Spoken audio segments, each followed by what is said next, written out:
Hello, my babies. Hang on, let me get something first. Have you heard about the fire sale going on at Cuscaden Reserves as well as the W residences over at Sentosa Cove? This is one story of how new launch pricing can actually come down. Now, you're probably going to meet 99 other agents who are going to tell you exactly why you should buy them, except for the one, see what I did there, or why you shouldn't be buying them. Once upon a time, in a little red dot called Singapore, our central core region was a haven for foreign investors. Singapore's property market has attracted numerous foreign investors, the James Dyson, Eduardo Saverin, and actors Jet Li and Jackie Chan. Since multiple rounds of cooling measures, ABSD was raised overnight. We're talking about from 30% to 60% property tax. here are 3 important lessons we can learn from the past, that you need to know before entering another new launch. First of all, understanding the product's positioning is so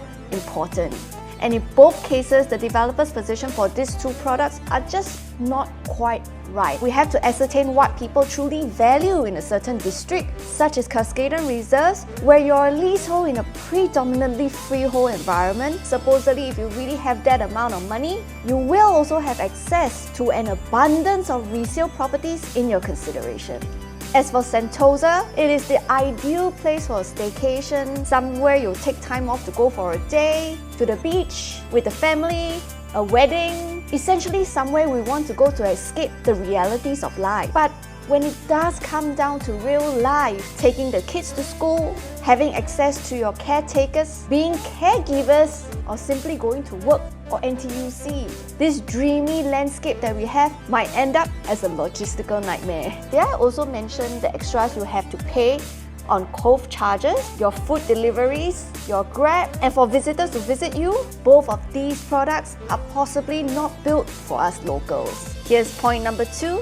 You gotta be really careful when developers are not releasing all of the units for sale and holding on to them until completion. You see, back then, Cuscaden Reserves was in a different environment altogether. The regulations were welcoming of foreigners, hence they relied solely on their internal networks to sell, and their networks probably at 2G pace, 10 units in the last 4 years. W residences did a bit better, with the developers hanging on to the units and then renting them out as their own.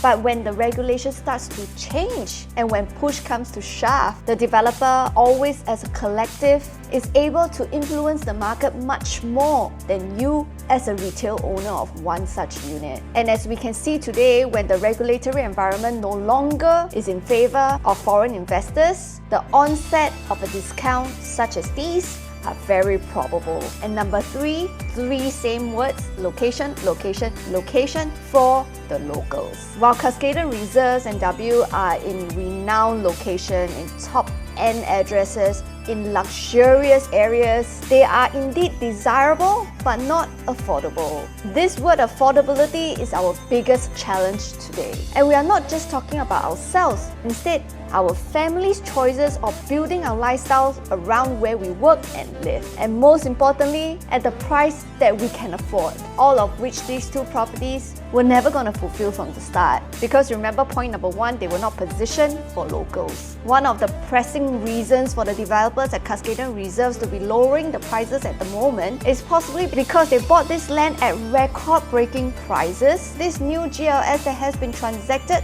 has a break-even of almost $600 lower per square foot of Cuscaden Reserves. And amongst many other tips I have in buying your next property, remember to take a look at nearby resale transactions. Have you ever tried comparing Cuscaden Reserves to the product next door, which is freehold? Or take a look at reflections if you're looking at W residences, to have a better gauge on how well demanded would your property be in future. Now, which of them has more transactions? Woo, burn! After all, do remember that both products are not new, they are leasehold. Particularly in the case of W residences, what makes you think that cheap cannot get cheaper? Are they really cheap in the first place? Anyway, I hope I've brought you enough clarity. This is Mama Joo, always here to help you make better real estate decisions. And also, if you need a lighter. If you like topics such as this, remember to like, share and subscribe for more. Kiddings, bye!